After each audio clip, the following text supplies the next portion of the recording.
சிவ சிவ திருச்சிற்றம்பலம். இப்போ யூடியூப்லலாம் ரிஷப ராசிக்காரங்களுக்கு யோகம் அப்படி இருக்கும் இப்படி இருக்கும், உங்கள் வாழ்க்கையில் இதுதான் இத்தனை வருஷத்துக்கு பிறகு நல்ல யோகம் அப்படின்னா சொல்லுவாங்க. அதெல்லாம் சும்மா தான். நம்ம கர்ம வினைக்கு ஏற்றபடி தான் நம்மளோட வாழ்க்கை.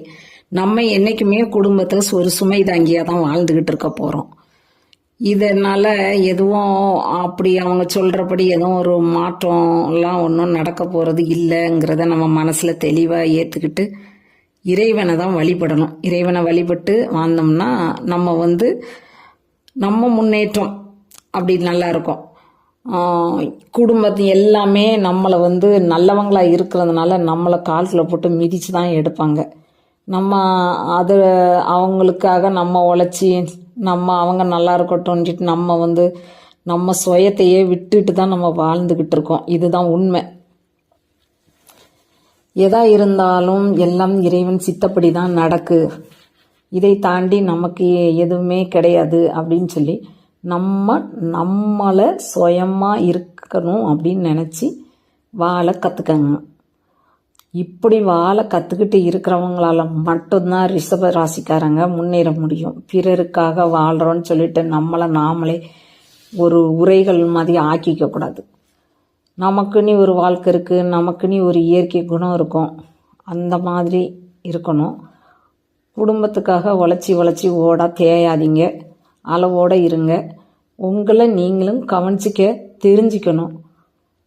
உங்களோட ஆரோக்கியம் மிக முக்கியம்.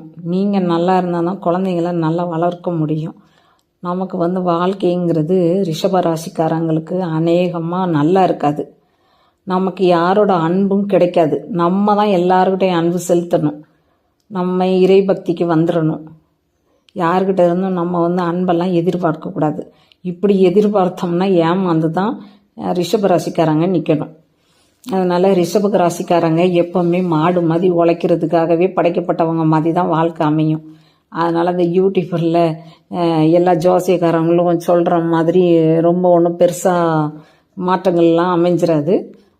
அதனால் நீங்கள் இந்த யூடியூப்பில் பார்க்குற ஜோசியத்தெல்லாம் நம்பிட்டு இருக்காமல் உங்களோட மனசை தேடன்னா வச்சுக்கிட்டு இதுதான் வாழ்க்கை, நம்மளை நாமளே கவனிச்சுக்கணும், நம்மளை கவனித்த பிறகு தான் அடுத்தவங்கள நம்ம கவனிக்கணும். குடும்பன்றதே ரிஷபராசிக்காரங்களுக்கு ரொம்ப யோகம் கிடையாது. நல்லா இருப்பீங்க, அவ்வளோதான். இது எப்போவுமே நல்லா இருக்கிற மாதிரி தான். இதை நம்ம மனசில் பதிய வச்சுக்கிட்டு நம்ம சுயமாக வாழ்க்கையை ஓட்டுற வழியை தான் பார்க்கணும். யாருபடியும்